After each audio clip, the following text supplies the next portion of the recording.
good morning to everyone. It's great to see all of you here today. Just to get a quick show of hands, how many of you are from a family business or work with a family business? Hands up. Yeah, work with, yes. Okay, excellent, excellent. All right, good.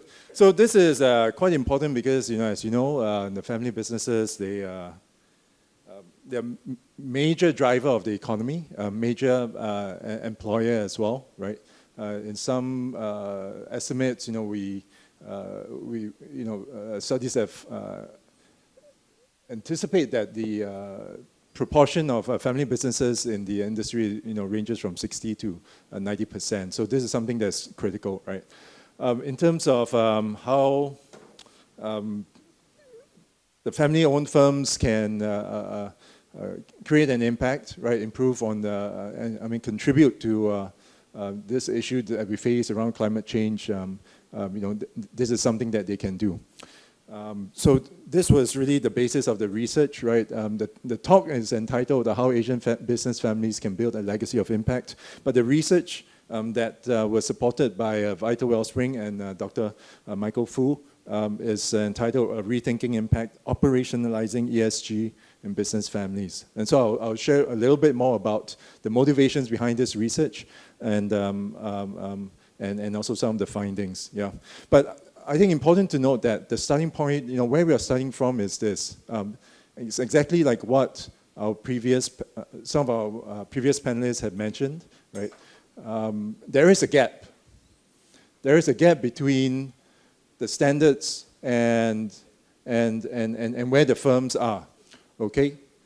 But what do you do with that gap, okay? Our approach is not to say, let's punish people or, let's shame them, but rather our approach is to say, we got to bring them up, we got to come to their level, okay? Any change that happens has to involve people, right? It's, how many of you are parents as well? Yeah? I think most of you are parents, as you know. You have these standards, but in order to bring your kids up to that standard, it's not just about telling them what the standard is. You have to meet them at their level and then bring them up, all right? We heard that from Michelle, our previous panelist as well, right? She said we have to work with the smallholders and then bring them up as well. Okay, that's the approach. So that's also the motivation for this research, and I'll dig a little bit more into that. But before we carry on, I just want to say a quick word of thanks, special thanks to Dr. Michael Fu and Professor Nico as well for making this research possible. I must say that Michael was rather visionary in anticipating some of the challenges that business families face, and in also very encouraging in supporting us on this research. So thank you very much for that. Now, we talked about the gap, all right? So let's, where we start off from this research was to say, where's the gap, okay? Or, what's causing the gap, okay? And so what we did was, we started off by trying to track what were some reactions to ESG based on, from the Asian perspective, right? Especially given the prominence of Asian business families in Asia, we wanted to approach them from that perspective as well. So what we found was that there seemed to be an overrepresentation of Western perspective and agenda. Now, I just want to be very clear, okay? I'm not anti-Europe, anti-US, anti-that, pro-this or pro-that. It's just not about countries, right? This is just about trying to understand perspectives, okay? So please, when I go through the next couple of points, I keep that in mind. We're just trying to understand people's perspectives from the ground up, all right? So what we found was that, from the Asian perspective, right, some people react to that. Some of the companies and owners, they see the imposition of these standards as a form of protectionism, right? Capital protectionism. This was an article from, I can't see it. So, some have criticized ESG standards as a form of capital protection, right? And so here, they talk about the inconsistencies of ESG ratings, but unfortunately, because of those, despite those inconsistencies, right, we use those as standards and impose them on companies here, and it actually dries up capital for businesses, right? And some academics, right? So this is a finance professor at Yale. She has documented how green investing could actually push polluters to be more pollutive. It doesn't solve the problem, right? So just because you have these ESG standards and you're making investment decisions on the basis whether you're green versus brown or what have you, it actually doesn't help, okay? Because when you dry up capital for the companies that are not green, right, they're brown, the cost of capital goes up and they become more short-term focused, okay? The green companies, on the other hand, right, these are your Amazons, your tech companies, they're very green. They don't have to deal with the resources and the commodities industries, okay? So these were some of the issues that were raised. Thankfully, some of that is, some of the thinking around that is changing already, right? But here's another example of the concerns around the overrepresentation of a Western perspective and agenda, right? So this was reported in, what is that, Reuters? Yeah? Right, so about India pushing back against agenda-driven global ranking firms, right? So, so he talks about, so they are talking about how topics like governance and press freedom, they are kind of, the standards are compiled by a tiny group of think tanks in the North Atlantic, sponsored by 3 or 4 funding agencies that are driving a real-world agenda. The ratings themselves are not bad, right? And it's not an issue, like our previous speaker said, one of our previous speakers said, nobody wakes up wanting to do bad, okay? But what we see happening here is that these ratings, once again, they do affect some of these developed economies, okay? And so, like the quote here says, the idea of having ESG norms is not the problem in itself. The problem relates to how these norms are defined and who certifies or measures compliance with these norms, right? The issue is not about having standards, it's about who sets the standards, right? We see that closer to home, right? And here we have an article that talks about how Indonesia is accusing the EU of regulatory imperialism with the deforestation law. In a recent article in Eco Business as well, they've also written about how sustainability is a form of modern-day colonialism, right? And here, some of the points in the article raised were that, yes, that's that part there, right?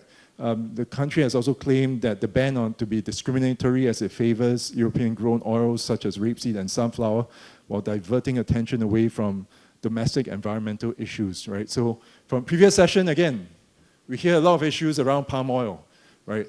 But it neglects to talk about the positive effects on social, on the social side in those countries, and also diverts attention away from the fact that palm oil is more productive in terms of yield than many of the other alternatives, right?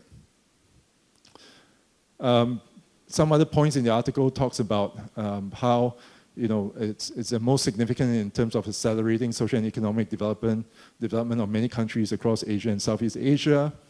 And so in some ways, you are stifling that development if you don't allow the economic the countries to benefit from the economic benefits, right? So that's around the the overrepresentation of Western perspectives on ESG standards, right? The other issue is that ESG, the idea of ESG, is centered on the business, right? Oh, by the way, are you clicking? Okay, don't. Let me click here, because yeah, thanks. So the other issue is that the idea of ESG is centered on the business, okay? But when you're talking about business families, it's not just the business. It's also it's an entire system of the business, right? Stakeholders in the business, stakeholders from the family, right? As well as owners who may or may not be family members. Okay, there are all these different other stakeholders in the business family system, right? So when we're talking about ESG, right, when you're trying to understand the impact of the business, right? If you're trying to understand the impact, broadly speaking, we shouldn't just focus on the business. We got to focus on the entire system as well. Okay? So that's the second aspect of ESG ratings. Okay? In sum, right, one of the issues about why the gap exists is that we have an overrepresentation of Western voices. Right? ESG is centered on the business, doesn't account for the business family, and we know that in family-owned firms, all these are highly intertwined, right? You can't always remove the family from the business, okay? And the third point is that these standards cater to large companies that can afford the cost of audits and compliance reporting. Privately held small to medium-sized companies are left out, right? They are at different stages of development, just as our economies are at a different stage of development as well, right? And so this really prompted us to think about having contextualized understanding, right, of how business families, not just the businesses, right, but the business family system can create impact, right? It's not just about meeting the standards, okay, but creating impact. And we start off from this perspective because our assumption is very different. When you think about how you can meet standards, the assumption is you're not there yet, okay? But from our perspective, we assume that there's really some good being done. You've heard it, you've seen it, right? You just heard it amongst our panelists. There's already some good being done, right? Rather than try to identify what good is being done from a different set of lens, let's look at what good is being done from the bottom up. Okay? Different perspective. And then from there, we can start thinking more about maybe having different kinds of standards, right? We find exemplars from amongst us, and we use these as examples, right? So that was the approach that we wanted to take for this research. So this prompted the report that you have. I think it should be in your gift bag, right? On rethinking impact, how ESG is operationalized in business families. What we did was to look at all activities within the business family system, right? So not just the business, but all the activities within business family system. We broaden the scope of coverage to understand ESG via impact. So we ask families, we don't tell them, hey, are you meeting all these ESG standards or not? Right? We're not the police. Right? We come in and we say, what good are you already doing? What kind of impact are you already creating? Right? So that we don't pigeonhole ourselves. Right? And we also wanted to cover a range of businesses that may not have formal ways of capturing and measuring impactful initiatives. Yes, if it's measured, it becomes a target, right? But it doesn't mean just because it's not measured, it doesn't mean that you're not doing it, right? You can be doing it, just that, you know, we just didn't measure it before. We were just doing it. It's part of our DNA. We're always doing it, okay? So this was the approach that we wanted to take. This led us to this list of research questions, right? First is, what is the broader impact of the business family system, right? What are the broader, you know, what good are they doing? And not just the business, but the family as well. What's driving this impact? Why are they doing it, right? The third question, how do they do it, right? In which areas do the families aim to make an impact, okay? And what are the conduits for impact? You know, how do they do it? Right? What are the mechanisms for creating impact? So these were the questions. Oops. And the last question was, how is the family benefited? Right? And the reason why we ask this question is because we want to know. We're trying to get more family-owned firms, right, to do good, right? To create better impact, to be more thoughtful about the good and their footprint on society and the environment, right? So we want to understand how some of these actions have contributed to the family business as well. Okay. Okay, the fun part, right? No, I'm going to briefly go through the methods, right? And it's don't worry, it's simple. I'll explain it in layperson's terms, right? But you know, it's very similar to what Michelle had mentioned earlier in her speech, right? When you're trying to understand something, go down to the ground, right? And so for this, that's what we started with. We went down to the ground. We conducted in-depth interviews. Interviews with who? That's important. Okay. Now, we don't have, it's not like we are fishing, you know, and we just dip our hand in the water and randomly pick out, fish out companies or company owners, right? That's one way of doing it. But if you do it that way, you need to do it many times. Okay? We don't have the luxury of time and resources to do that. So we use a different approach called theoretical sampling. And what this approach is that we are very thoughtful about where we sample, who we pick, all right? And we did that by identifying a range of industries, okay? We find companies across a range of industries. We find companies at different ages, right? So you have second generation, third generation, and fourth generation, all right? So that's, you know, if you don't have resources, you have to be more resourceful, right? So that was the approach that we took. And then we interviewed them, right? We asked them about what they were doing, asked them those questions, right? Made it very clear that we're not trying to assess or measure you or track you. We're just trying to understand how you do good, right? How you create impact. And then we do what's called a comparative analysis approach, right?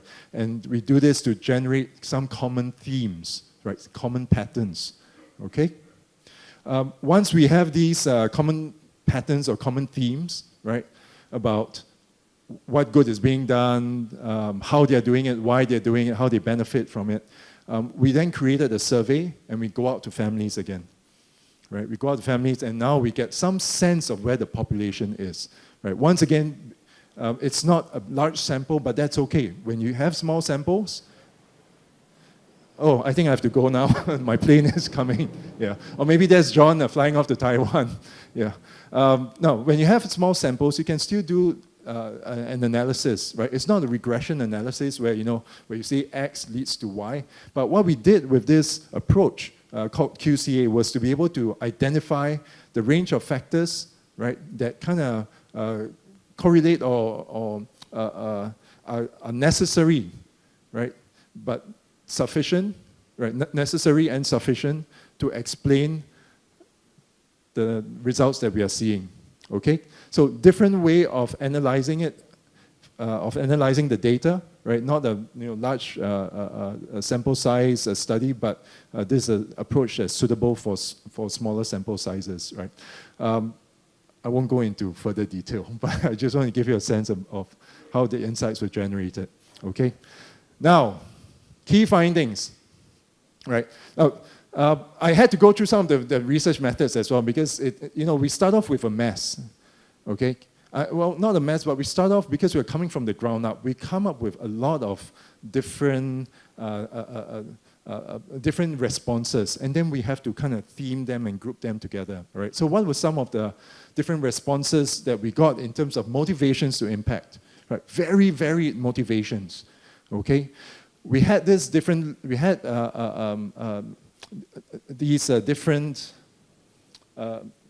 motivations, okay?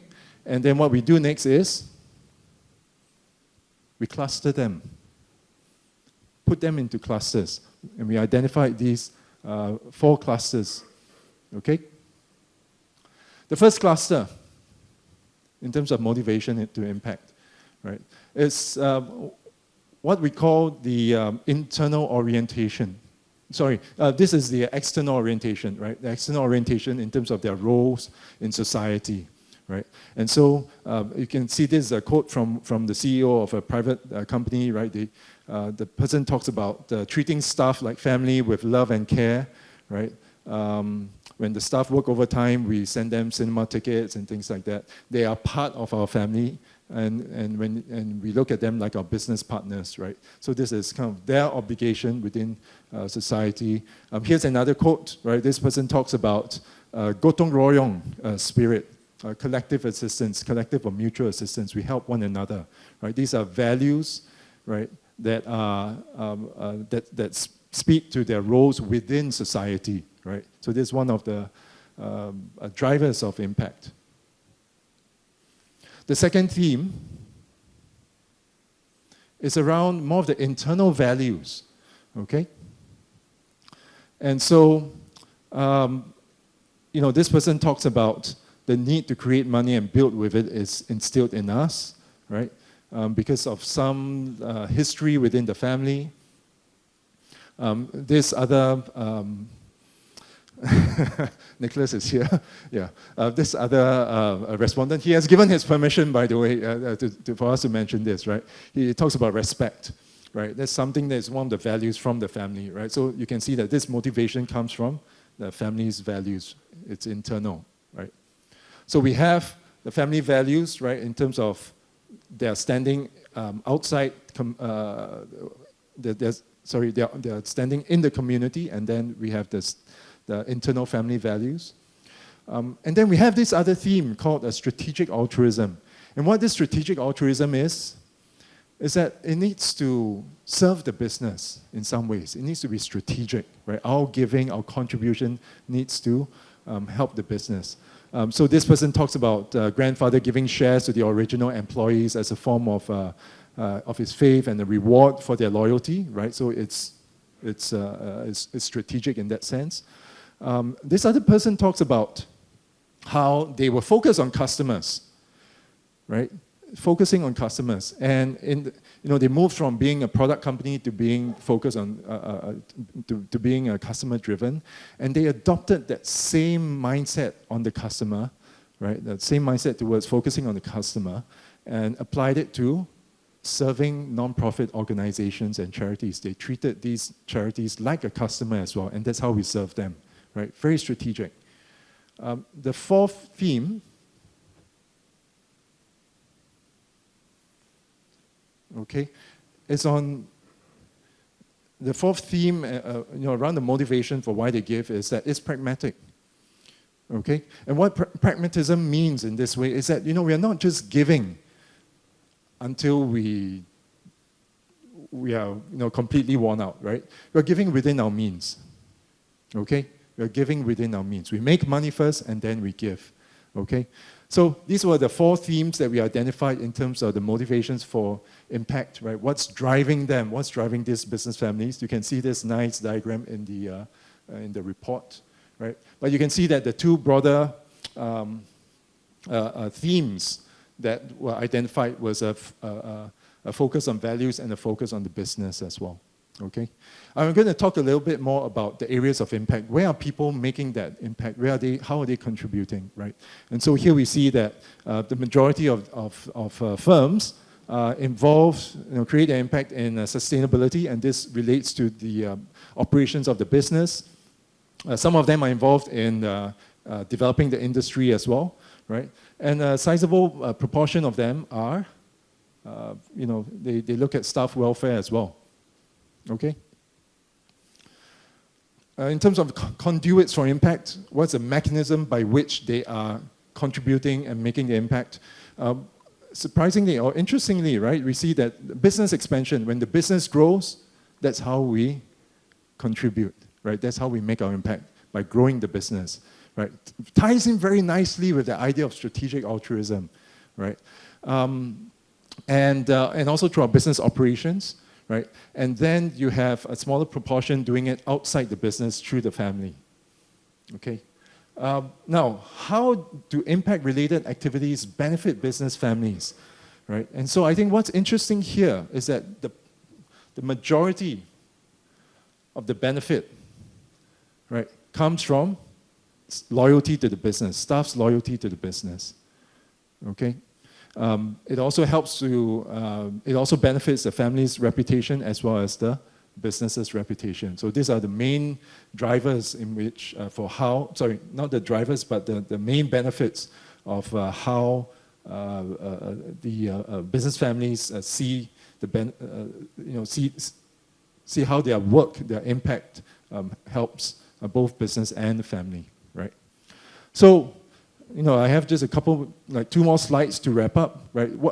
So what, right? What are the implications? What does it mean for us, okay?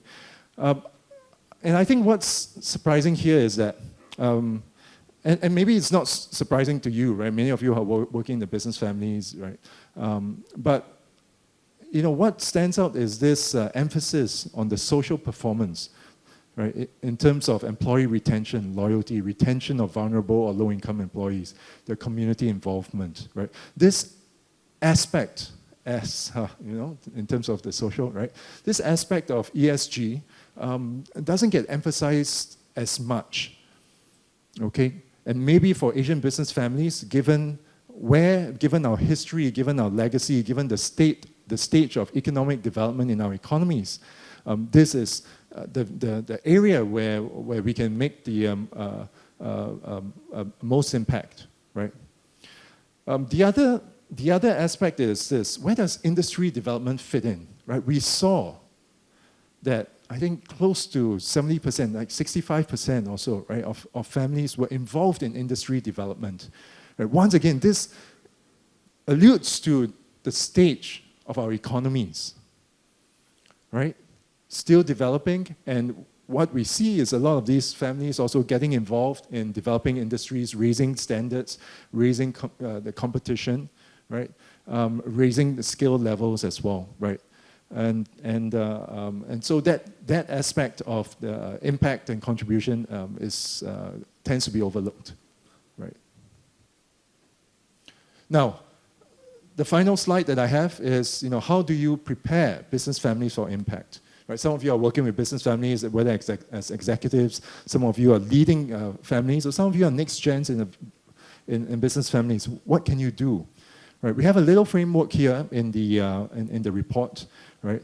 But what we found is that in order to talk about impact, right, to get your family to do more, to get the business to do more, right, link those areas of impact to the family's history and legacy.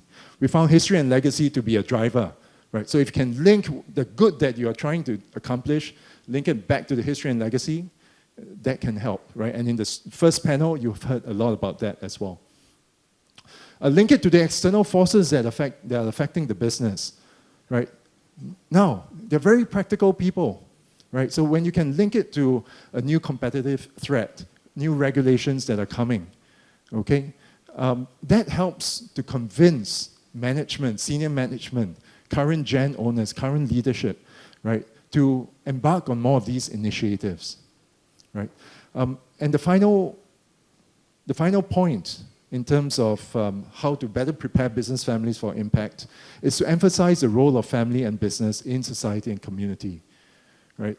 There's a strong sense of collectivism within Asia, business families, right? We see ourselves as part of the community and things like that. So when you talk about impact to the current owners and management, right? Emphasize this point as well, right? It's something that will resonate deeply with them.